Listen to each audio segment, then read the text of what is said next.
Welcome back. If you're just joining us, you're still on the POLITY, reaching you live from our Abuja studios. Yesterday, the PDP's vice presidential candidate, that's the former Vice President Atiku Abubakar, said something about parties merging together to form an opposition party against APC. And today, analyzing most of these talks, and not just that, the NLC's court order, and of course they went on strike and now they've called off the strike. Analyzing most of these recent happenings with us is Stephen Adewale, public affairs analyst. Good afternoon. Good afternoon. Good afternoon. How are you?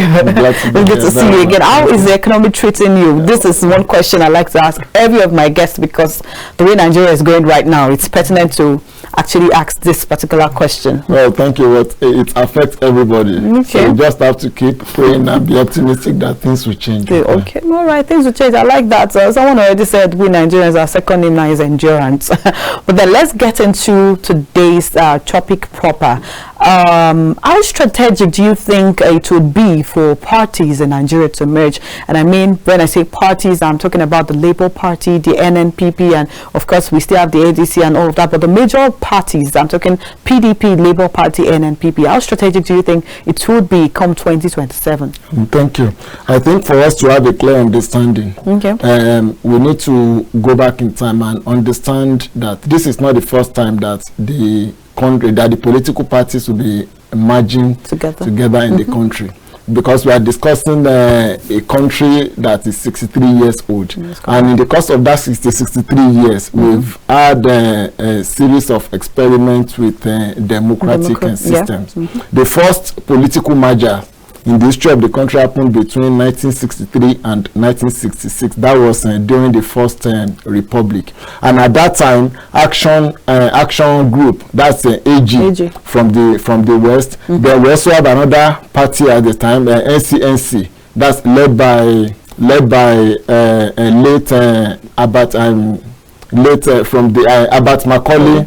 And I forgot the some names now. So many of them. So they came together, and they formed what we call a United Progressive Grand Alliance. That's OPGA at that time. Then also the ruling party at the time, MPC, Northern Progressive Congress. Then they came together with some other parties like NEPU and all that, and so they formed what they call a New Nigerian Alliance. That's NNA. Now, by 1965, we now had 2 political parties instead of about 8 political parties that we had in 1960.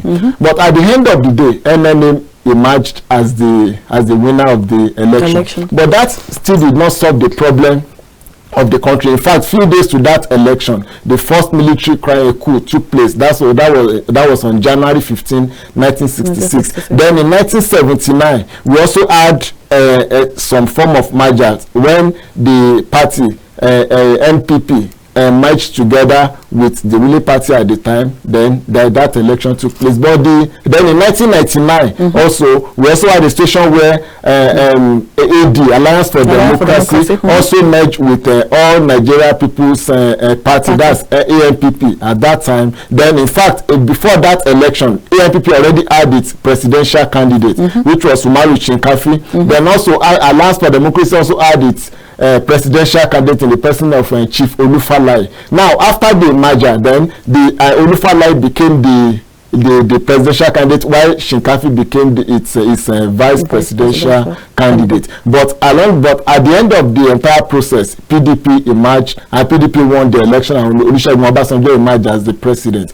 Then in 2013, we are in 2011, we also another merger conversation also started. Eventually, ACN and some other party came together, and they created what is known as APC today. Now, if you look at all these parties, if you look at the history of the country, we will realize that this is not just about political parties coming together. When political parties come together in the past, it has not successfully solved any of our problems. Because we need to understand that as they are coming together, it's more or less like they are strange bedfellows. And these parties, they don't even have unique manifestos. So by the time we place the manifesto of APC and you place it side by side with that of PDP, you discover that they are more or less the same thing. In fact, if you look at the history of our political manifesto since 1999, you discover that it's more or less like the same set of people had been the ones writing these manifestos. The manifestos that was written for the Social Democratic Party led by Moshood Adewale between 1991 and 1993, it was written by late Bola Ige. Now the same Chief Bola Ige was the person who was the one who wrote the manifesto of People's Democratic Party in 1998. But when they now discovered that some elements of some people that they refer to as they regarded as retrogressive elements who supported late Sani Abacha, that many of them had come into the PDP, especially all those retired generals, then those people left PDP after they had successfully written the manifesto. So they left PDP and they went ahead and established Action Alliance for Democracy, and they also wrote the same manifesto. The manifesto that is being being displayed by APC today was more or less like the direct manifesto of the Alliance for Democracy at that time. But don't you even think there was still a mild reshuffle between what even Buhari brought that? Because then he spoke about student loan, and then we see student loan in this. There is no radical difference. Okay. Policy is quite different. Government policy is quite different from party manifesto. But in the United States of America, for example, it's going to be extremely difficult.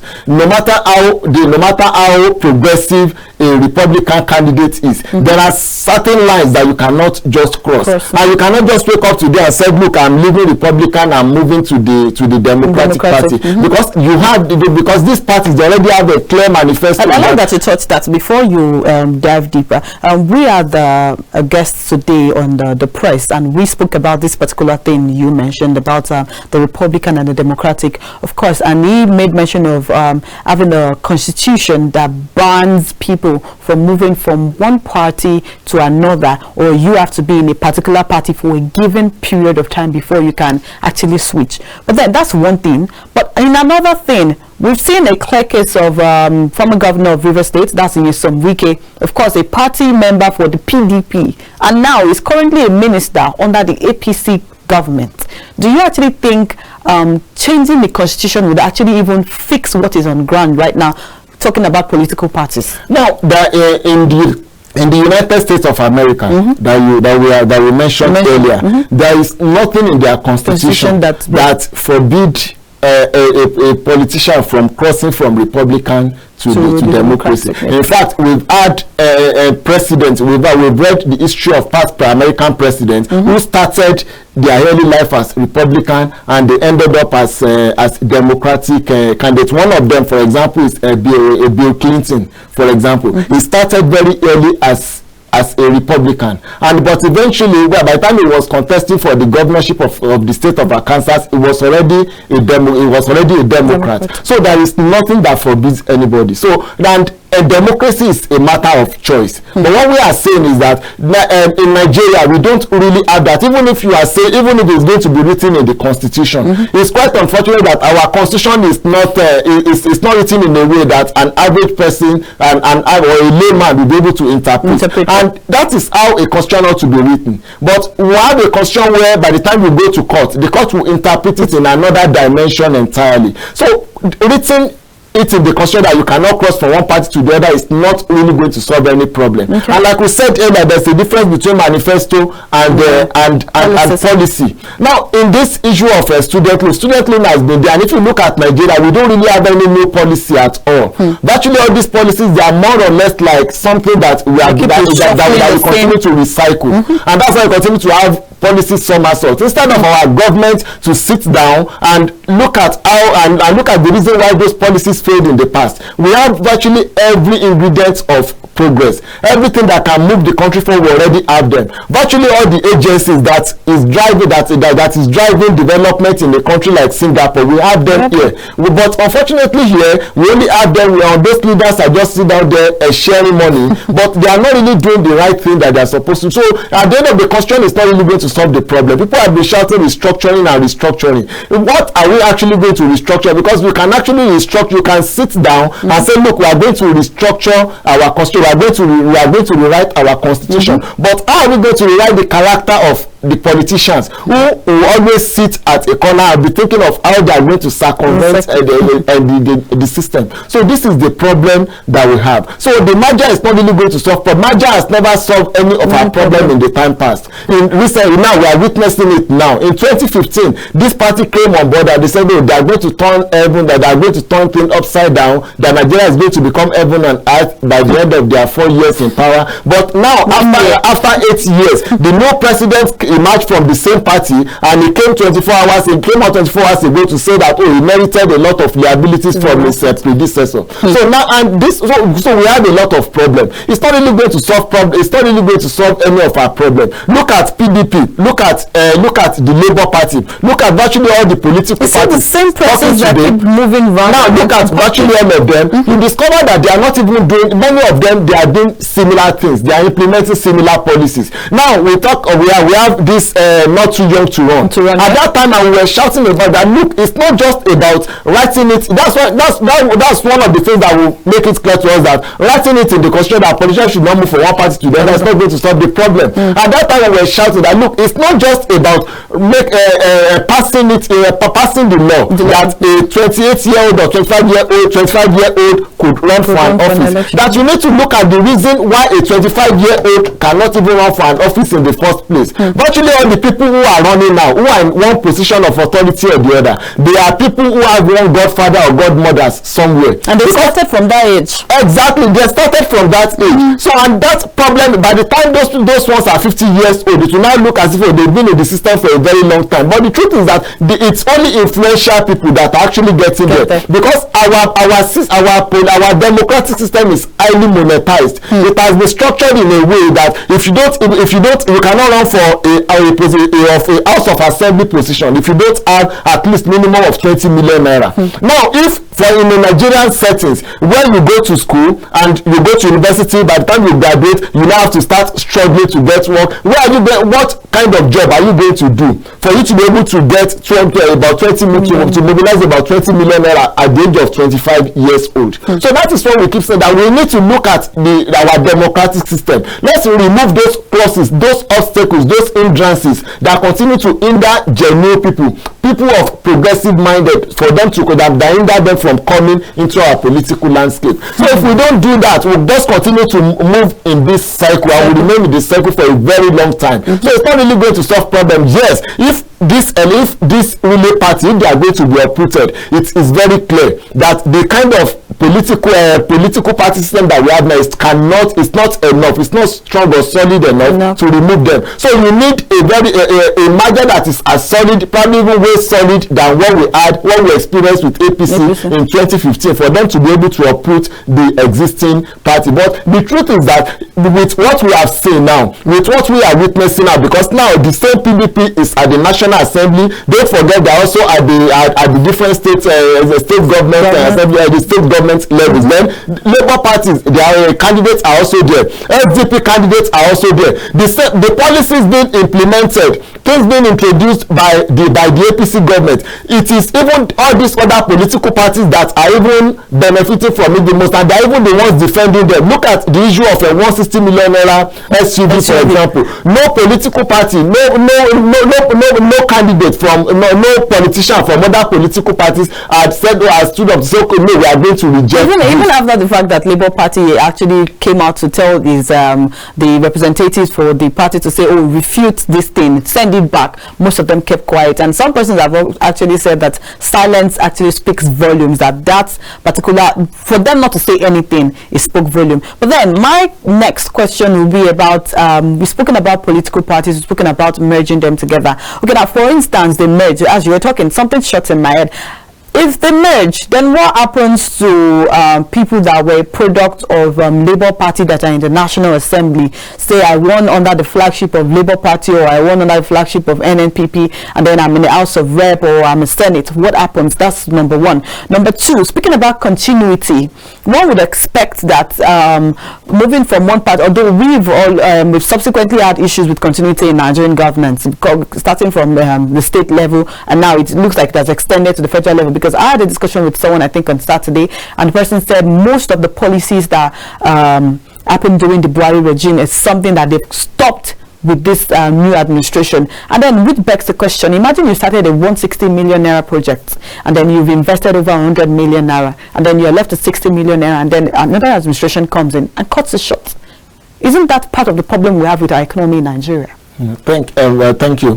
First, I think let's start with the fate of the candidate, of the politicians who are already occupying one position or the other before the merger. Like I said, this will not be the first time that such things would happen in our country. In 2015, when it happened, we discovered that the candidates, those who belong to those who were representing ACN at the time, or CPC at that time, so all of them came together, then they become the member of the new party. Yeah. So the constitution give room to that, because in fact our electoral system already made it clear that once you are there, you are representing a political party. So, and whatever decision the party, the national the top hierarchy of the party takes, definitely you are also bound by that decision. So if for example, if by tomorrow, if Labour Party, ABSDP or any other parties decide to come together, then whoever is representing those parties at the National Assembly or different state house of assembly, then they automatically become a member of that newly created political party. Okay. So it has happened before on several occasions. I'm sure that is also going to be the same template that these individuals also built on. Then on the reason why we've not really been having continuity in our system, there are a lot of factors that's actually that's attached to that. The first is that if you look at, it's not even only about from Buhari era, from 1960, we've not really been able to have that continuity in policies, and it has to do with the fact that if you look at where we started in 1960, a country is supposed to have a national development plan.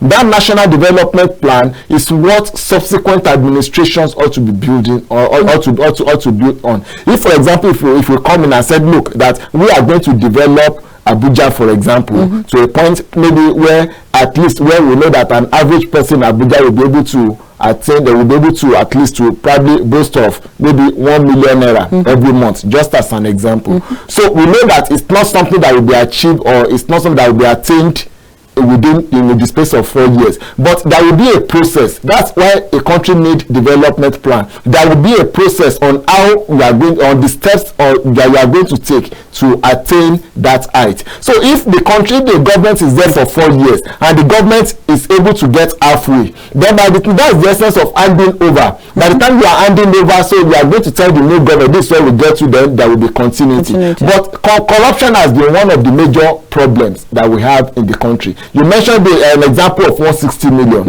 In the country today, if you have a project of 160 million naira, and the federal government and the National Assembly have already approved that budget, that this amount of money should be allocated to this, you discover that at the end of the day, if this government comes and tells you that we spent 100 million naira, you discover that it might end, by the time you start carrying out your findings, you might discover that, look, that the government only spent maybe 10 million naira. The remaining 90 million naira has gone into different has ended up in different people's purses. So these are the problems that we have, and that is what makes continuity to be difficult. Now we now have government since 1999 that is only interested in short-lived or short-term popularity. They want to introduce policies that will make people to believe that, look, that we're actually doing something. So no government is ready to do something that will say, just that for the next 4 years this is what we are going to do. and before people will start seeing the dividends of that policy, it might be close to the next election.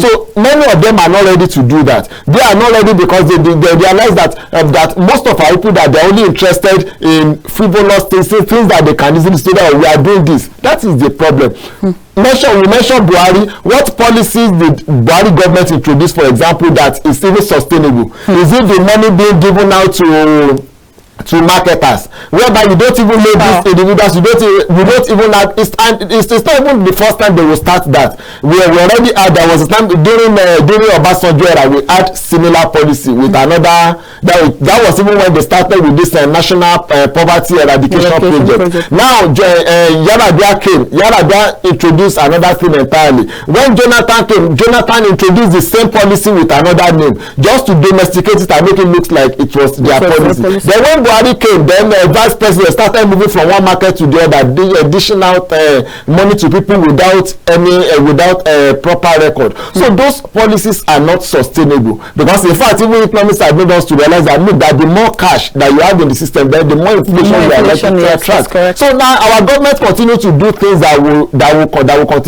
give us a problem in the long run. So those things are not really sustainable. Look at this issue of student loan, for example. Student loan is not actually something new. But when President Bola Tinubu came out and said, look, that we are reintroducing student loan, you see that a lot of people were happy about it. But for some of us that already knew the history of how the system failed in the past, and the reason why it failed, we realize that this government had even failed to even sit down and study it. Because if you look at the document, policy document presented by Chief of Staff, by Adewale, it's more or less like they just lifted what had been written as far back as 1972, and eventually none of them they didn't put into consideration why those policy failed in the first place. If you say, for example, you want to give 500 billion naira out to the universities, to Nigerian university students. So now the question is that at that time in 1972 we only had 6 universities, and this system failed. Now that we now have about 67 federal universities and about 209 state universities, and we had more than 180 private universities. So how are you going to introduce this in a way that it will cut across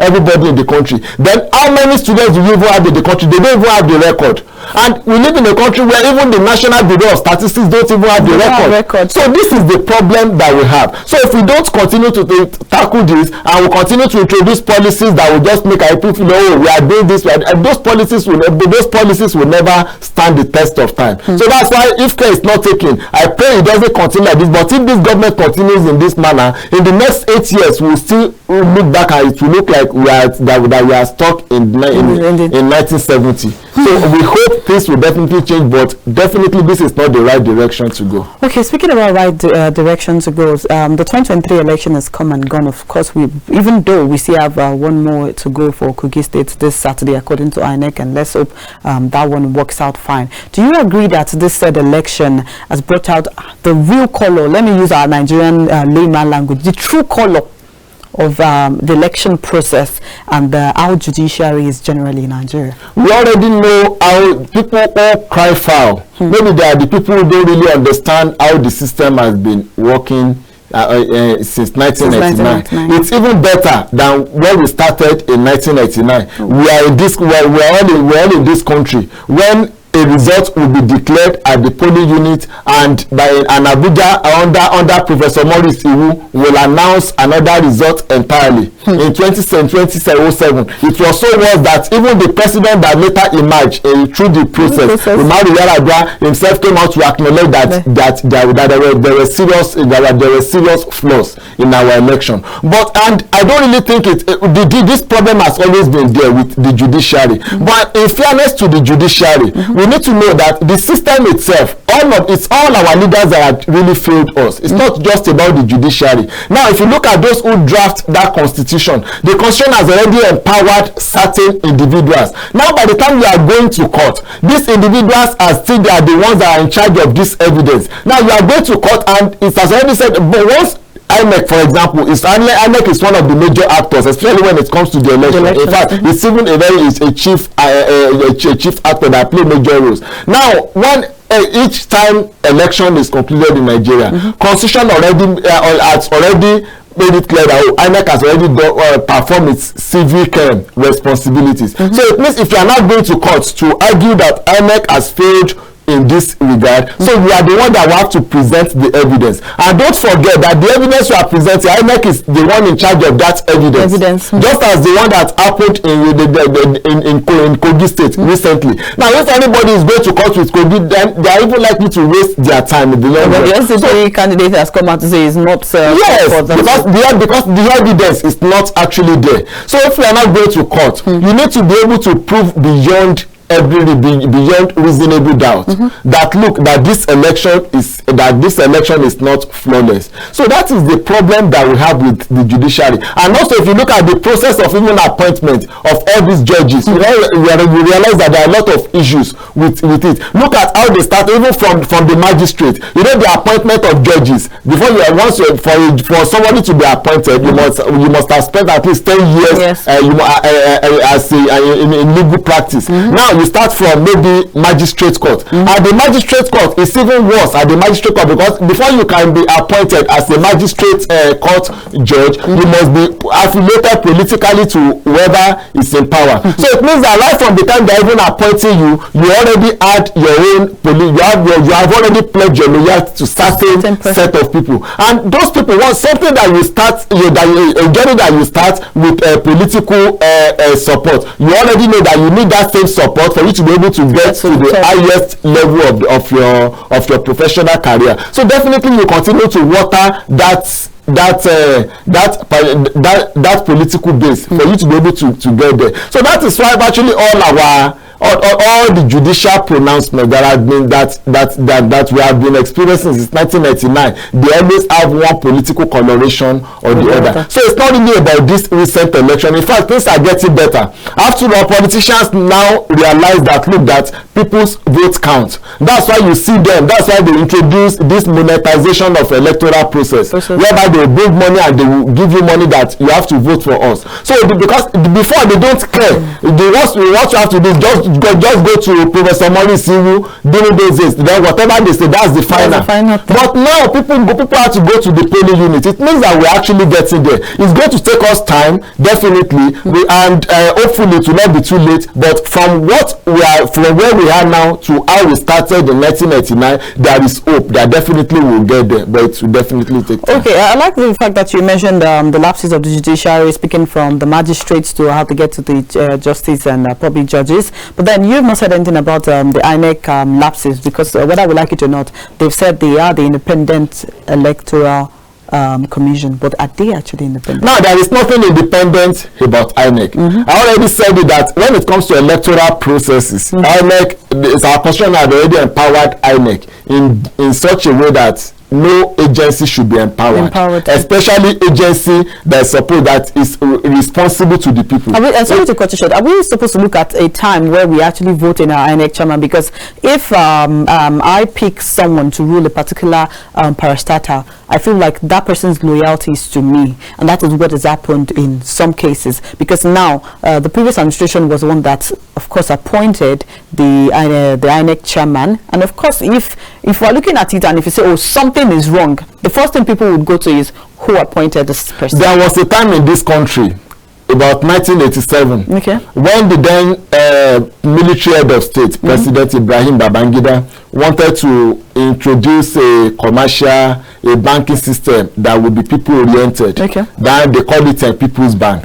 Now they introduced that People's Bank, they established the bank. Now they now appointed a man, an incorruptible man, late Taisho Larin, as to head the People's Bank.